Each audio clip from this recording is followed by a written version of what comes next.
my name's Valerie Lowe, and I am the historian for the New York State Morgan Horse Society. In October of 2008, Mark Langdon, our New York newsletter editor, and I had the opportunity to visit with Margaret Gardiner of Kennebec Morgans at her farm in Maine. What you're about to hear is the result of that visit. It's an interview with Peggy, as she likes to be called, starting with her early days as a young girl on through present-day Kennebec. We hope that you enjoy the interview, and we'd both like to very much thank Miss Gardner for her hospitality on that day and for sharing with us her wonderful story. Born in Boston, alas. I was born in the Massachusetts General because my mother had lost her first child, and she ever afterwards had us all born in Boston. All right. And that was in 1922? Yeah. Okay. And did your family live in the Boston area? No, we lived in Maine. Right. So it's very aggravating because if you're not born in Maine, the slang was, they were almost one of us. The family place is up in Gardiner, Maine. Right. And most of my cousins still operate out of Gardiner, Maine. What was it that your mom or your dad did? What kind of background did you? Well, in the pink thing, it said he was the governor at the time of that pink thing. Your father was the governor of Maine? Yeah. He took office in 1928, right before the Depression. And his crusade was to get all the bewildering little bureaucracies coalesced into some rational form. It was modeled on Senator Byrd's reforms in Virginia. So he spent his 2 terms campaigning for what they call the Code Bill that reorganized the state government. So that was very exciting. He campaigned every township in Maine, every little unorganized plantation, every island that had anybody on it. So I went on a lot of those trips. It was back around 7 years old, something like that. And so I was up on the floor of the House in Augusta when the votes came in of the referendum. And that was very exciting because it carried. Isn't that? Carried in the teeth of ultra-conservative opposition, all kinds of difficulties. The Ku Klux Klan was getting active, and he got threatened by the Klan, and so it was very exciting. Oh my goodness! So your father was a fascinating, very intelligent, interesting man. Well, he was charismatic. After he got through being governor, which doesn't pay in a state like Maine, you get subsistence salary. My mother insisted that he go down to Boston and try to make some money in the investment business, which was too bad because they wanted him to be a senator terribly. Mm-hmm. And that would have been in doesn't pay very much either. 1934 your family moved to Boston? With 28, 33. 33, after he finished his term.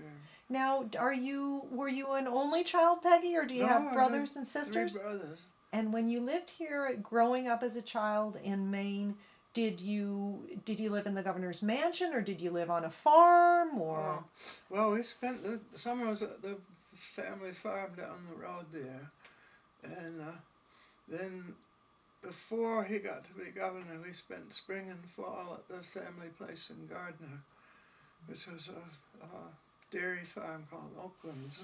Mm-hmm. And then after, we've spent winters in Augusta because it wasn't practical at that time to commute from 6 miles away because they didn't even have blacktop roads and plow them. So he had to live where he could get easily to. He was in the state house of representatives, had to be able to get to work. So then, after he got to be governor, we lived in the governor's mansion, which is it's a nice little mansion. The first horse I remember riding was a a Shetland pony when I was around 2. And then we acquired a Pinto pony about this high when I was about 4. And he didn't work out. So when I was 5, my family acquired an elderly standard bred mare that I rode till I was 11. And I that was was very fond of her. Lady was all the name she had. I had an old McClellan saddle, and I didn't have riding clothes. I just rode in a cotton skirt, and I wasn't strong enough to girth the saddle up tight, so sometimes we'd get partly way down the avenue and the whole thing would slip. So But it was wonderful, well, riding through the woods and up the road, and it was my access to the great world. I was 11, so I think it was after we moved. My mother was acquainted with Mrs. Dixon, who was one of the, I would say, not more than 10 people that saved the Morgan breed. And she had a place in Weston, Mass. She had about 13 Morgans there. Then she had their farm up on West River, Townsend, Vermont, that had 73 more Morgans, as I remember her saying. So she took me out on a ride on a little, one of those rather typical Morgan colors, a kind of pepper and salt chestnut. I can't remember the name of it. So that was my first ride on the Morgan. The top stallion in Maine at that time was Tipperary. He was a government farm stallion who was rumored to have never lost a competitive trail ride. He was very beautiful. I only saw him once, but I thought, boy, that's the kind of horse I want to raise. They didn't have horse shows like the horse shows you have now. The horse shows that they had then were very pure and innocent. And our local horse expert was a guy named Judge Arthur J. Dunton, a very nice fellow. And he loved saddlebreds, but those were the old saddlebreds of yesteryear. He used to go down to Kentucky every spring to get a couple more saddlbreds. And he had to wait till the farmers were through with their spring plowing, because they would plow with their colts and then bring them in and sell them. They were very, very high quality horses, but absolutely sound and useful. He used to ride his on the main trail ride, but he had to keep going and getting some because his friends wanted some. Those were my first sight of saddlebreds, but they didn't send me the way Morgans did. They had this revival of the Morgans starting in 1910, and there had been a breeder in Alabama who raised some Morgans of what you would call Lippet bloodlines now, and they sold a bunch of them to a man who started a Morgan farm up in Corinna, Maine. And all through the 20s it prospered, and he raised some very good horses and commanded excellent prices. And then the Depression hit, and he went bankrupt twice, and it all got dispersed. He had gone up to 30 or 40 Morgans by then. And so alas, I tried to trace 14 really good mares, but the papers had all been lost. Some got absorbed into the trotting horse people, and then I don't know what happened to the others. But what was the name of that man? Stratton, S-T-R-A-T-T-O. Now, your first Morgan, was it Carita, the mare? C-A-R-I-T-A, yeah. All right. And how did you come about her? Well, what's his name in Corinna had dispersed, and the horse was in the hands of a dealer who was, everybody was desperate for cash. If you knew where to look, you could buy 3 registered mares for $100 for the 3. My mother didn't know this, so she paid the dealer $100 for this one horse. And it was 8 years old and untrained, 7, I guess, years old and untrained. But we sent it to Clarence D. Skipper Bartlett, who was the top riding instructor in Maine, and he spent all winter teaching her. And taught me. Was she a mare that you were very fond of? Well, she was my horse for until after World War II. You could take her out for 20 miles and she'd never turn a hair. It was all dirt roads around here then, and I could ride halfway to Augusta on her and back. And she just had that Morgan energy and Yeah. and kind of would keep going. Yeah. Now you didn't breed her at all, did you? We knew when we got her that she couldn't be bred. She had never shown a sign of heat in her life. 1946 to 1949, you went to the University of Maine and you got a bachelor's degree in chemistry? Right, yeah. What happened was I had a certain difference of opinion with my mother.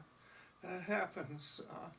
I happen to be extremely nearsighted, and I was way ahead of myself in school, which frequently happens if you live in a world of books. And so they took an IQ test on me one time, and it was off the charts. And so then they went into paroxysms about social adjustment for some reason. Why can't you adjust to what you are instead of some imaginary adjustment? But in the gobbledygook of the time, if you were better than anybody else, you were a fortunate deviate, and then they would leave off the fortunate. It's very irritating. So the idea was to adjust me by putting me back in school. Oh no! So when we moved to Boston, my mother had me moved back a year in school, and I would have done a lot better with the class ahead. That was the class I would have been with scholastically. In fact, the teachers couldn't stand it, so class by class they moved me the class ahead. So I was never more than 2 years with the same group. They were always moving me from one group to another. How to get socially adjusted. I don't know who my mother wanted me to socially adjust with, because up in Maine I wanted to join the Girl Scouts, and she wouldn't let me because she said heaven only knows the kind of girls they have in the Girl Scouts. Now, what kind of background did your mother come from? She was very, well, she wasn't even hardly Bostonian. I think her spiritual home was New York or something. She was raised in Boston, and her father was in the sugar business, and he was a very, very prosperous businessman. He had a yacht with a crew of 23 people on it and that kind of thing. And her mother's father he was from New Hampshire. He had been a senator during the Grant administration. So, well, what happened was, what rendered her life difficult was her older sister. My mother stood 5'11", and I never knew of her to weigh less than 200 pounds. And she was a superb athlete, but at that time for a woman to be 5'11" was very embarrassing. And she had a petite, golden-haired older sister. And her older sister not only got all the boyfriends, but what was worse, she got the good horses because she weighed so much less. So my mother's whole life was bent in trying to compete with her older sister. oh no. But she was going to, I was the only daughter she had, so she had to go with what she had. Go with what she had. She wanted me to be a debutante, and I didn't want to be a debutante because I was 30 pounds overweight and had the worst case of acne in recorded history. And I was extremely nearsighted, and she wouldn't let me wear my glasses when I went to parties. So all I met was pink blurs. And I did get in 1 year at Radcliffe before my debutante party, but she was bound she would give the best debutante party of the year, which she did.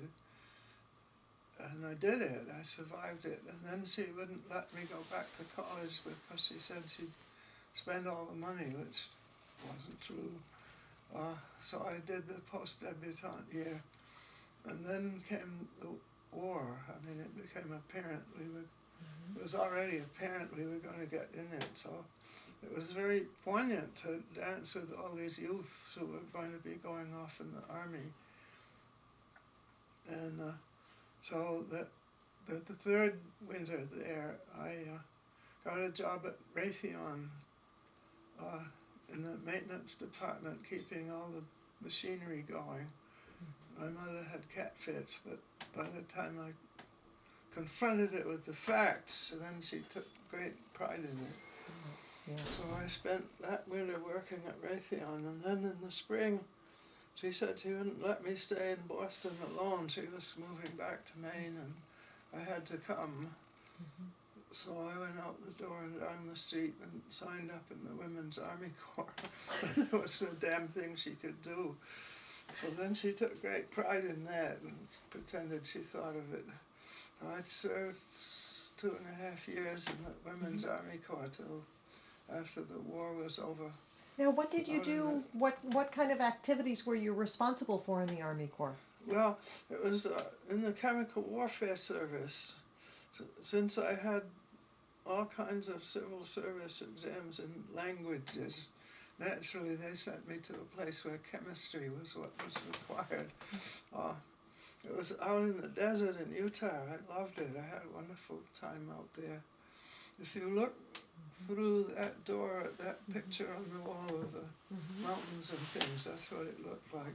Yeah, yeah. Isn't that something? So you spent your so time there. I was 2.5 years in the Women's Army Corps. And then you... And it was great. I found an open place on the table of organization for glassblower, which carried the rank of corporal. I didn't know one end of a piece of glass from the other, but I applied, so I quickly learned how to, it was mending laboratory equipment, I quickly learned how to do it, and so I did that, besides also supervising the field crews, and we took it out in the desert to set up the test equipment. That sounds We ran fascinating. some of the field tests on napalm and white phosphorus and stuff like that. My goodness. And I was entranced. I loved every minute of it. And then you came out of the Army and you did some graduate work at Cornell. Did you live in Well, Ithaca? first I didn't have my college degree yet. So I said, no, I'll go to college. And my mother said that was so selfish of me. I've never understood my mother. I mean, the boys went to Harvard. They just sailed through Harvard with every possible encouragement, but I don't know what her thoughts were. I was the first female in my family to get a college degree, even counting as far back among the cousins as we could figure. So I went to the University of Maine because that was the only place I could afford.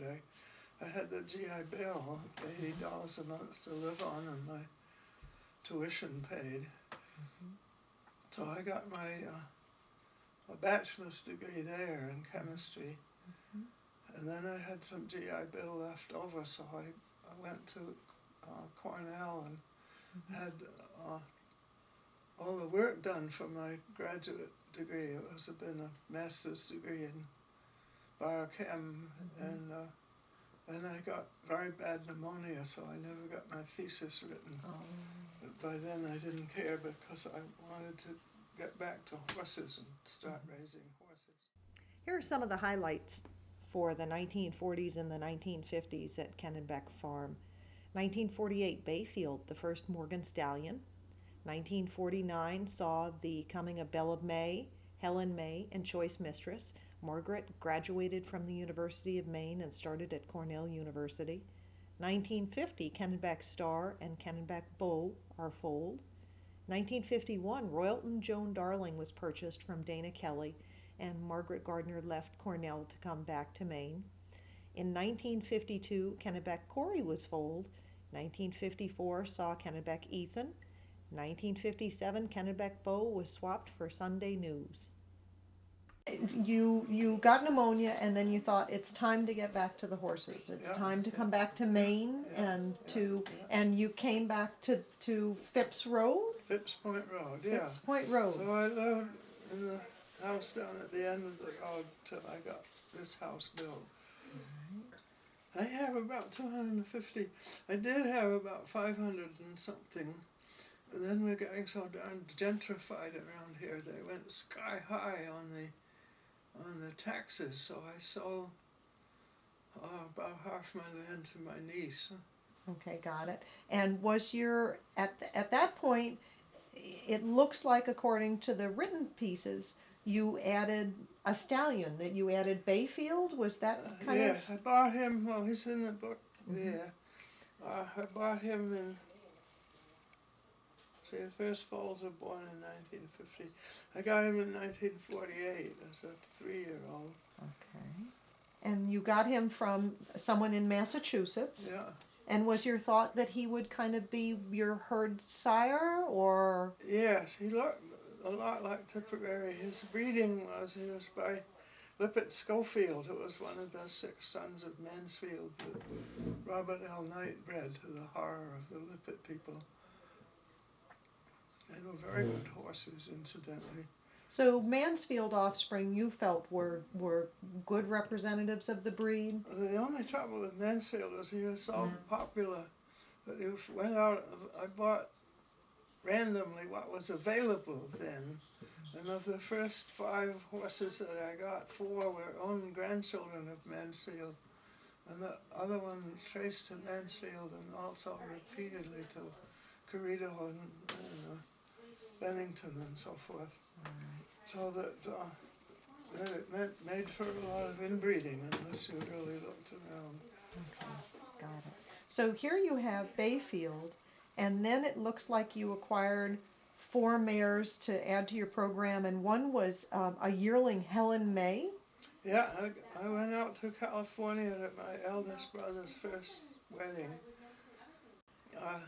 So then, after the wedding in Los Angeles, I cut loose and went around looking at Morgan horses. And they had better horses there than in the East, because in the East they raise everything and they breed everything, but out there on the working cattle ranch they culled vigorously. So I went to several people whose name I forget, and then to Rolling Hills? Rolling Hills, yeah, I was trying to remember the name, but it was out up near Salinas, the lattice capital of the world, up in the hills there. And he was a wonderful guy, and he selected mercilessly. And he said that he could obviously buy horses cheaper than he could raise them, but he couldn't buy as good a horse as he wanted, so he spent what he needed to get what he wanted. He said up in the mountains his life depended on a good horse.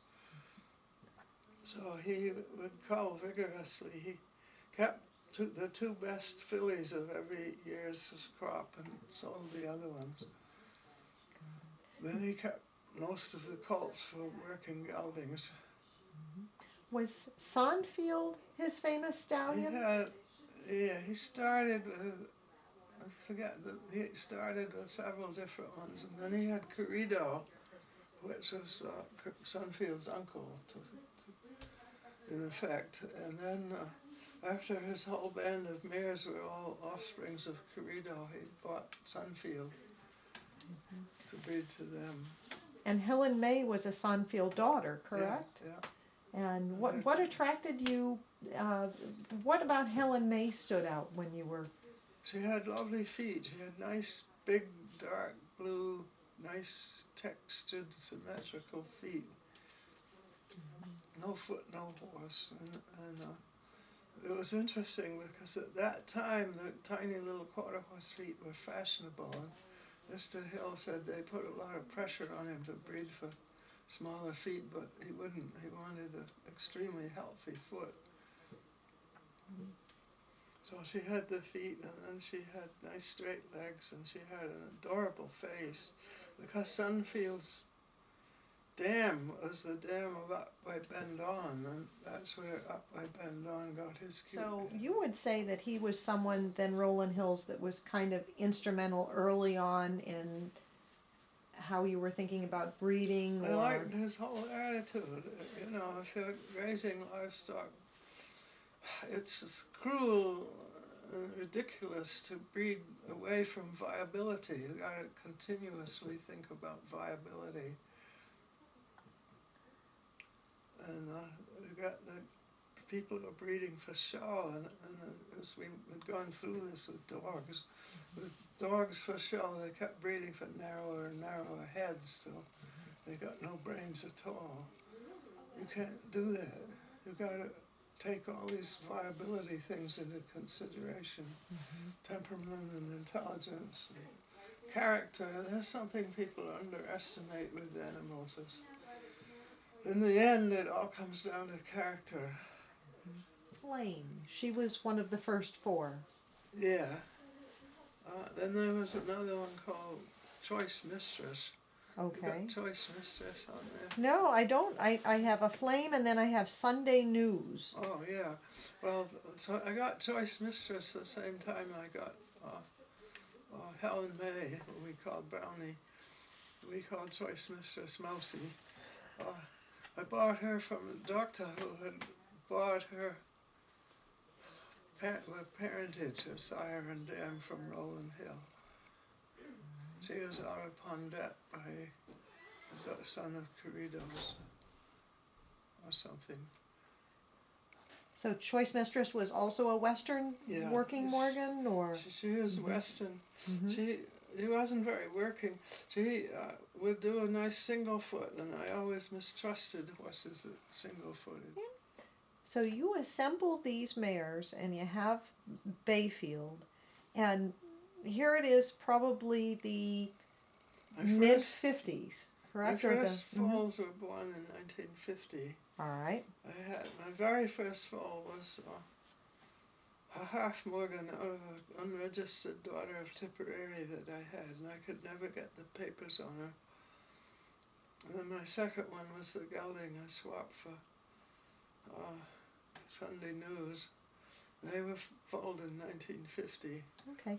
And were you thinking at the time, did you have another job, or were you, I'm fully committed into the horses and I was fully committed to the horses. I'm what they call a trust baby. I'm the beneficiary of a number of trusts, so I sit there waiting for my trust checks, calling the trustee to hurry up. So you were able to really devote your life pretty much from 1950 on to your Morgans. Yeah. Well, I didn't get out of Cornell till 52, so I was doing some of this commuting, summers and so forth. How did you come up with the farm name? Kennebec? Because my legal residence where I voted was in Gardiner on the banks of the Kennebec River. Here are some of the highlights for the 60s and the 70s. In 1964, Kennebec Archie was purchased back after auction, and this was also the year that Peggy sold stock to Mr. Apley of Saddleback Farms. In 1965, Peggy worked with Dr. Van Schaik and Archie. In 1966, Margaret and Bill Poulin rode on the first main competitive ride, 50 miles in 2 days. Bill won lightweight and overall champion, and Margaret was second in the heavyweight division on Ethel. In 1969, Little Hawk was purchased, and the book Losing Less Money is published. Margaret campaigned unsuccessfully for the director's position of the American Morgan Horse Association. In 1970, Kennebec Count was foaled. In 1975, she started research on ataxia, and in 1976, along came Kennebec Russell. The first one to become prominent was Corey, and then the next one to become prominent was a stallion called Kennebec Archbrook. And he was by Kennebec Ethan, out of a daughter of Archie O that I got. And he won the second level dressage down in Pennsylvania, to Harrisburg. And he was ridden by Dr. Van Schaik. Now, Dr. Van Schaik was the Dutch horse rider who competed in the 1936 Olympics, I believe. Yeah. Tell me about him. I thought that was very interesting. How did that pairing come about? Well, what happened was he came to the United States and briefly worked at my old boarding school, Foxcroft in Virginia, which was dedicated to thoroughbreds at the time. They would all say, you can't trust a horse that isn't a thoroughbred. And they'd go down to the track and buy broken down thoroughbreds and take them straight out into the hunting field. They'd run through 2 horses a year that way. So I think they were a shock to his system, and he to theirs, because by the time he got to be riding in the Netherlands on account of the war, they had practically no horses left. They had only 3 left of what's the fashionable one now, the ones with the fuzzy feet, the Oh, Frisians. Frisians. Mm-hmm. There are only 3 stallions left of the Frisian breed. And he competed with the Frisian stallion, which is unheard of. But he is an excellent dressage rider in his Teutonic way. And he had started to run a boarding and training stable in Vermont. And I'm trying to remember the name of this very nice lady who was a good friend of Mrs. Bryant's, who lived near there. Mm-hmm. She sent a nice gelding to him, and he was winning in training level with it, which was a new idea to anybody to do dressage with Morgans. Although Justin Morgan himself back then rode in what you would call a dressage style. Mm-hmm. I've got the last book written in English about dressage, which came out in 1770. And I'll show it to you. And that was the way apparently Justin Morgan rode. Okay. So anyway, there he was with Morgans, and I got mad because I had Archie was kind of surplus. I didn't need any more young stallions underfoot, so I had stupidly consigned him to an auction. He was bought by a guy who had a tack shop upstate, so I went there afterwards and bought him back from the tack shop guy and sent him to Van Scheiks to get trained. Well, he went on to be a good solid second level and won against an genuine open competition down there in Pennsylvania. And he could do a lot of third level stuff. I went to Van Scheiks and put in a week there riding him. And also, whenever they had a 3-week session of the American Dressage Institute, I would send either Bill Poulin or Peggy Cummings to ride him there. And that was at a time, correct me if I'm wrong, when really there weren't a lot of Morgans in dressage. He was kind of the forerunner, wasn't he? Hardly any, no. Mona Sanssouci was coming up fast out in the hinterland. Boy, was she a good rider. All right. She had Big Ben Duck Davis. Yeah. So you were kind of there in the beginning with that horse. Yeah, I'd always been interested in dressage. Skipper Bartlett got me interested in it way back. Count came along in He was born in 1970. 1970. Yeah. And who was his dam? His dam was the last foal of my little Roland Hill mare, Helen May. Helen May. She had 10 foals. Mm-hmm. And did you know he was special from the time he was a foal? I thought so.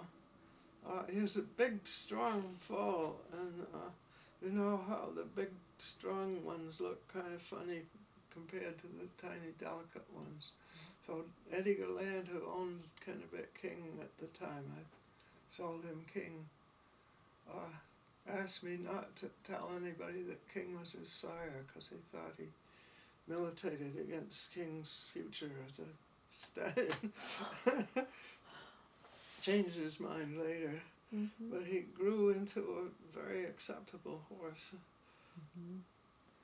Now you used him quite a bit for breeding, but He had altogether 60 foals. I have to add up how many were mine. all of my mares. But I couldn't breed him to all my mares because so many of them were related to him. And then was he the one that I have down here that Bill Poulin was a trainer here from 65 to 75? Yeah. And then is Larry Bill's son? No, he's his nephew. So Bill worked for you for a bit, and then I have that you gave Larry Poulin his first driving lesson? Right, yeah. He was into motorcycles when he came to work for me. But by about 1972, he began to get hooked on horses and had his Uncle Bill to turn to for lessons. Bill was a superb teacher and incredibly good at starting young horses because he was very patient with them. And so that he gradually got interested and became quite a good rider. And then about 1975, 76, in that area, some people upstate were getting into transportation. They were starting the Owl's Head Transportation Museum, which is quite a big thing up in Rockland. Among them were some buggy nuts, as we call ourselves, especially Ken Sauls, and he got up to about 400 antique buggies. He had a buggy museum in North Wyndham or somewhere. And so they started a little organization called the Pilsen of Varley Driving and Chowder Society. And they would get together and drive, and they would have that nice lady from Massachusetts come up and give them lessons. And so it was the start of combined driving in the United States. My goodness. And so the first thing Larry drove publicly in was the 1976 bicentennial. Was that when it was? Yes. Yeah. He drove a little gelding that I had, and we made him wear a shirt with lace cuffs and a tricorn hat and everything. And so then he began to get hooked by driving. Count was in that same parade, but under saddle. And then once he got into it and began competing, he proved to be very good at it. And he had been getting a lot of dressage lessons free from his Uncle Tom and his Uncle Mike. And so it makes a very good combination. Most of the combined driving people don't ride, but if you can develop the horse's muscles gymnastically and correctly with dressage, they do amazingly better. They become a lot more supple and flexible with the carriage. They last longer. I'm very impressed at how horses that have been correctly ridden last so much longer. So they went on to be a fantastic pair. Well, he did amazingly with Count Single, and then with his son Russell, which was the last son of Kennebec Corey, he did very well double. He began doing great.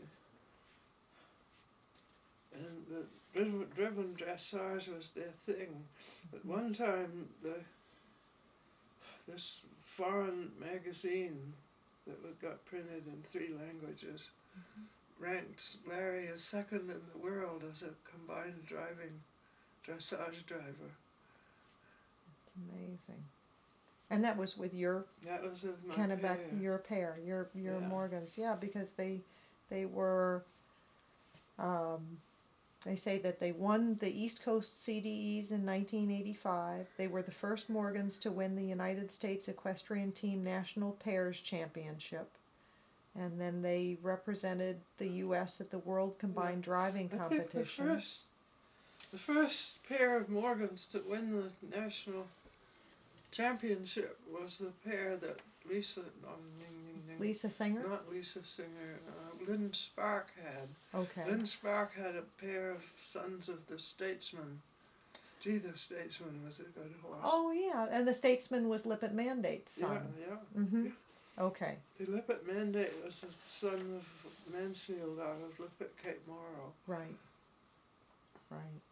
And the Statesman was great. I bred to him and got a daughter that's out there, and then I got assorted offsprings of his various sons. But his pair of sons, Atavista Statesman and Chief of State, won the national championship. But all the excitement in my life was the ataxia research.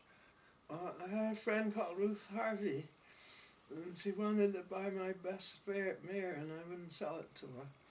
She got mad and thought she could show me, so she went down to some exotic place like Maryland or Delaware or wherever and bought a filly there. Brought it back, and it was a nice, very amiable, kindly, good-natured, nice-looking filly, only it began to move funny. And it was diagnosed as having what they call the wobbles, which is when they don't have any control of their hind end. Mm-hmm. It worsens with age. And it was very little understood at the time. People knew they were wobblers. You could tell them by watching them move, and lots of horses would have just a tiny trace of wobbles, and other horses would wobble so badly they would become incapacitated. Wobblers generally didn't live beyond 13 years old, and nobody knew what caused it or whether it was hereditary or anything. But anyway, Ruth Harvey was the kind of person who flung herself into things. She flung herself into wobbles research and got a hold of a lady veterinarian down at the University of Pennsylvania named Dr. Jill Beach, who was interested in it. And the kind of wobbles they chiefly knew about was a kind that afflicted racehorses. And they had very long necks, and third and fourth vertebrae would be subluxated because of the length of their necks, so that every once in a while it would let go and they would fall down heavily to the ground and precipitate people down and hurt them. So if this happens in the middle of a race, it's very distressing. So the only thing they knew how to diagnose it was to x-ray the horse's neck with their head bent as much as they could bend it, and then the subluxation would show up. So we took down something like 200 Morgans that people volunteered to let us borrow to get their necks x-rayed. And out of the whole 200, only one had the luxation, but a lot of them obviously had the symptoms of wobbles. The kind that the Morgans were showing was a relatively little-known kind that occurred in inbred zebras in zoos. And it seemed to be related to some degree to being inbred or to growing up on a sandlot instead of a verdant pasture, and also into the need for more selenium or a selenium deficiency or something related to selenium. That's fascinating. So you were at the forefront of really kind of helping to study that. Yeah, right in that. And of course everybody's been screaming at me ever since, tell me the lines to avoid. And of course you can't tell anybody that first because they wouldn't have lent us their horses if they'd known we were going to tell anybody. All right. That's very, very poor form in That's research. right. Yes, absolutely. Absolutely. Secondly, because it's the heredity of it is still not fully known. It's not a black and white. This one transmits it and that one doesn't transmit it. It's kind of a vague thing. They call it familial. It occurs more often in some families than others, but not necessarily in all of them. But you get so that you begin looking for it and avoiding it. And one thing that gave me an advantage over some breeders was I rode almost every mare that I bred on from, and I rode every single stallion that I owned that I bred on from, and I rode some of them a lot, so that I discarded any that felt funny under me. All right. You put 200 and something pounds of me with a stock saddle on, and you got a pretty good test of whether they can carry weight. Throughout all the time when you're doing the breeding of the Morgans, and you're then involved in the dressage and then very much in the carriage, you're also a writer, and you did the chronicle. For the Chronicle of the Horse, you did an article. You did articles for various magazines, but then you wrote the books. Horses for actually riding on and losing less money raising horses. How did that happen? It appeared first in articles in the Down East Horseman. I did an article every month for the Down East Horseman, and another one every month for the Morgan magazine as it was then, and another one every month for something else, I forget what.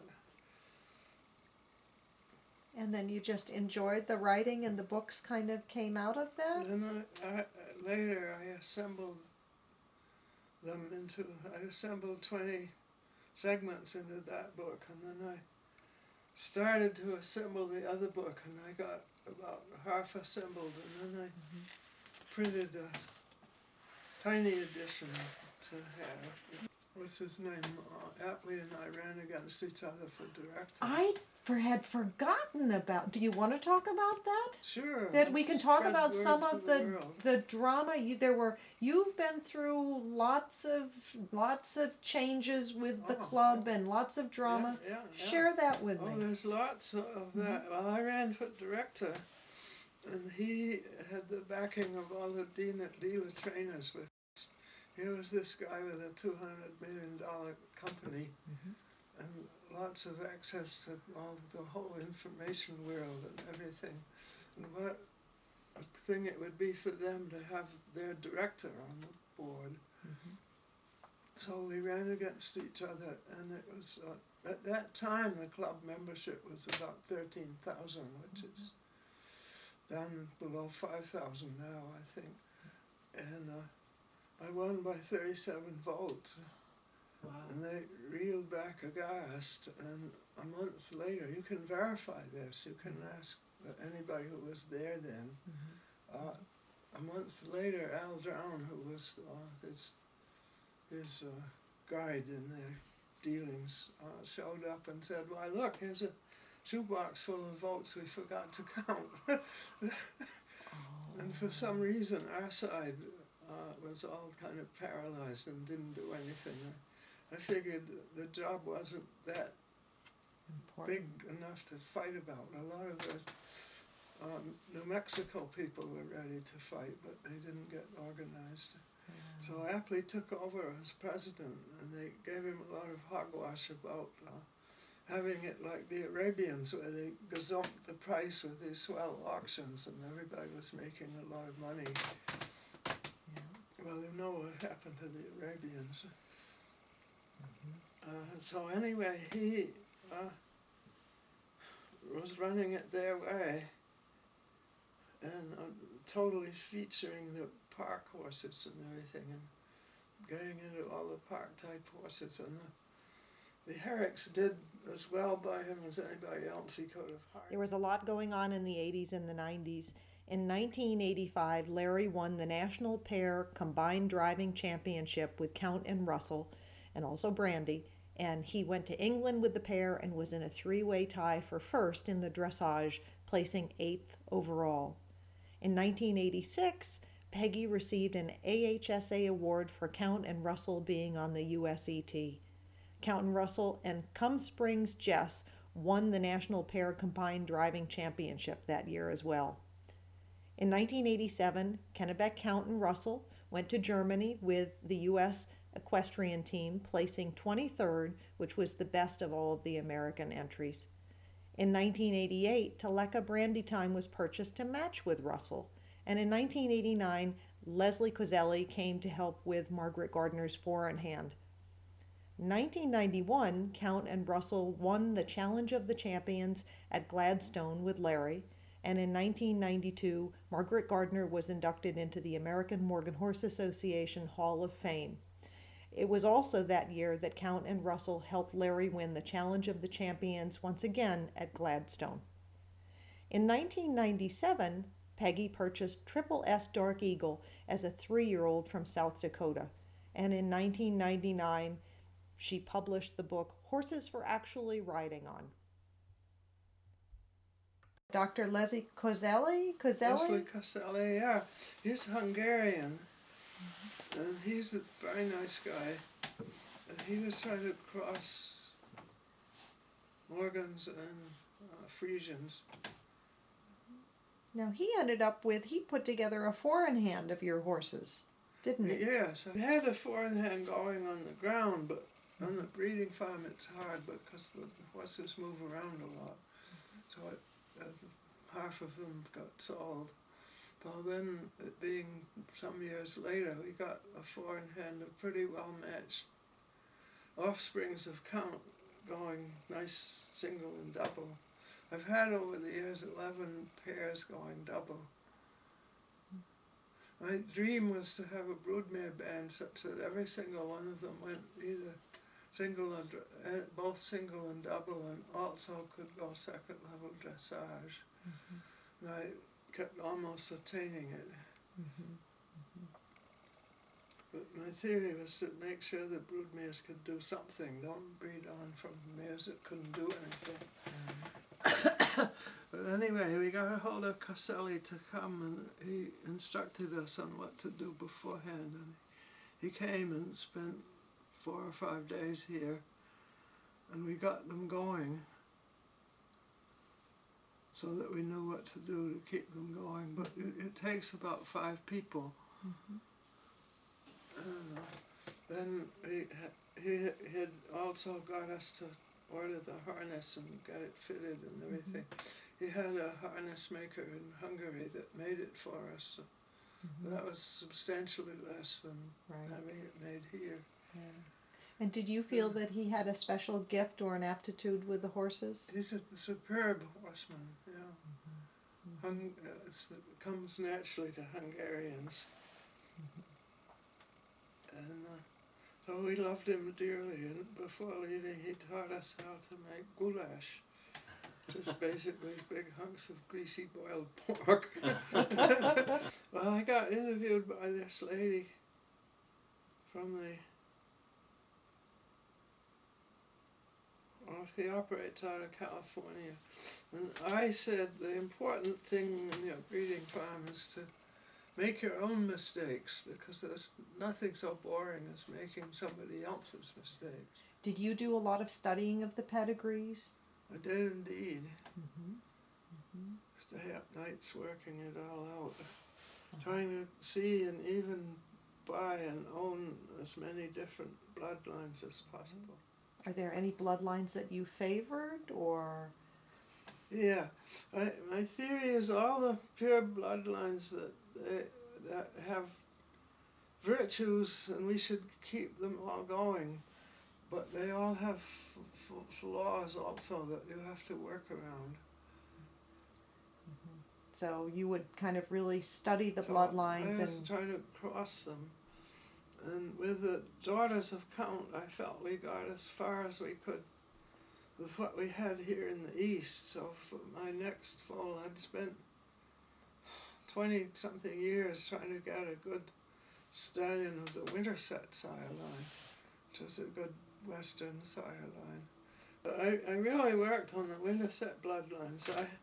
When I started, I tried to buy a stallion called Don Hudson. That was a Winterset sire line, and I corresponded with the guy. I never saw the horse, but I corresponded with him. But he wouldn't sell it to some jerk kid. I was 28, so I was rather insulted by that. But anyway, that was that one. They made about 6 tries at getting a Winterset sire line. I finally got Triple S Dark Eagle, who's been very successful. There he is, Working. doing Yeah. team penning. Mhm, For a treat, we let him team pen. His eyes light up. He just loves it. Well, the horse head there is he with his pedigree. He's very pretty. He's very pretty, and you can tell that he has substance. Yeah. Really. He's up to any weight, and he never gets tired. Mm-hmm. And he's our business associate. He's not a pet. The sire line is important because in the chromosomes, the Y chromosome is the chromosome for males, and it comes through virtually intact. So that if you have a sire line that is all sires back to Justin Morgan, you've got the Y chromosome that Justin Morgan had. Changed over the years as far as your goals or the type of Morgan that you've focused on? I think I'm pretty well into the same type, the rugged, all-purpose, versatile, sound horse. But I got into the Western bloodlines to give it some more viability. Mm-hmm. The Roland Hill bloodlines were not Western. The Sunfield was bred in Vermont. Corrido was bred in Vermont. Mm-hmm. That was 3/4 of the ancestry. Now, if I asked you to describe what a Morgan is to you, they should be able to do all those things horses are supposed to be able to do. They should have the intelligent cooperation of a stock horse. They should have the endurance of the carriage horse of yesteryear. They should have the sensitivity for riding for the disabled. They should have it all.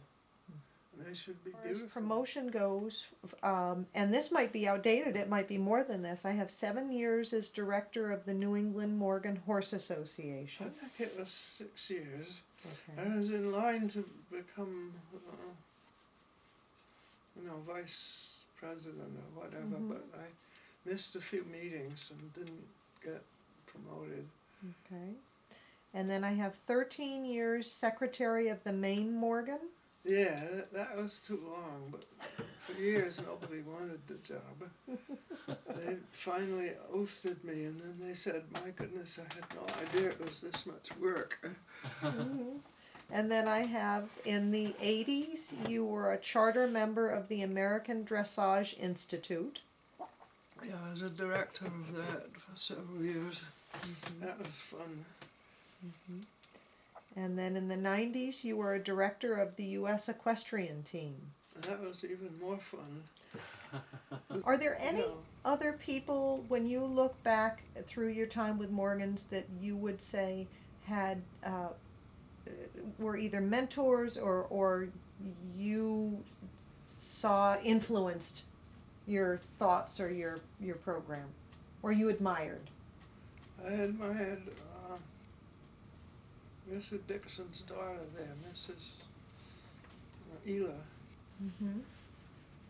I thought she was great.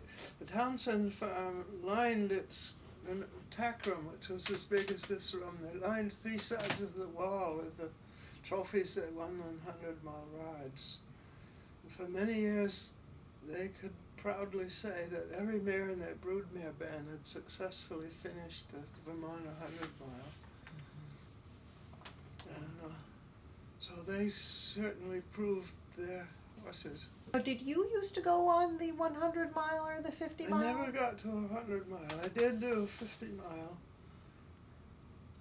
Yeah, that was a howl. They had the Arabian people decided to put on a trail ride in Maine to prove how much better the Arabians were. Mm-hmm. So they put out this 50-mile ride, 25 miles and 25 miles.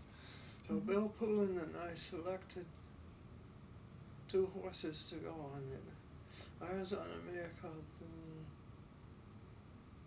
Ethel, Kennebec Ethel. She was by Ethan out of Helen, hence Ethel. And he was riding a little bay gelding called Alizan. And so we fitted our horses by taking them out and showing them funny things. and getting them used to anything.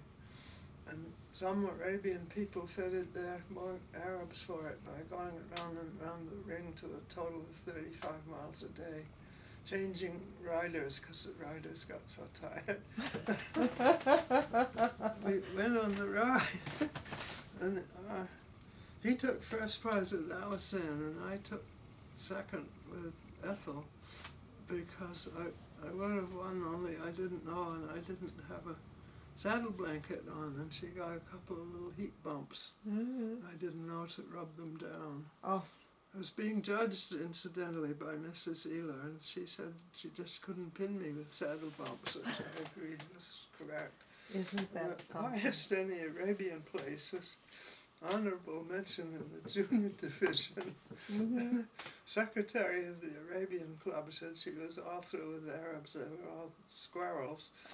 And she came and bought a colt from me. And the president of the Arabian club switched to Percherons. Isn't that So something? that was my idea. What is your vision for Kennebec Morgans in the coming years? Well, I want to keep the best dam lines going. I think Count Sire line will be okay. There's a son of his standing in Minnesota who has sired a lot of good horses out there, and the son of that one is standing in Kansas and is making quite a name for himself. And then I have the one that I just showed you the ad of, Recount. Is going to start his stud career next year. And then there's another one here in Maine that's had a few falls. A little black one who belongs to a lady who teaches, and she teaches little children how to vault with him. So you see So I some. think the Count Sire line will still keep going. And so I wanted to keep the dam lines going. I want to keep about 4 best mares. I'm leaving a trust to pay the bills on the barn, and somebody could live here rent free, and on the condition that they keep the grounds up and keep the barn maintained and everything. And my nieces, I got a whole bunch of nieces. I got 5 functioning nieces and 9 functioning great nieces, and the great nieces are all horse crazy. So I think that. So the farm name will live on in your It probably bloodlines. won't last indefinitely, but it ought to continue on as long as the Morgan breed is going to be normal.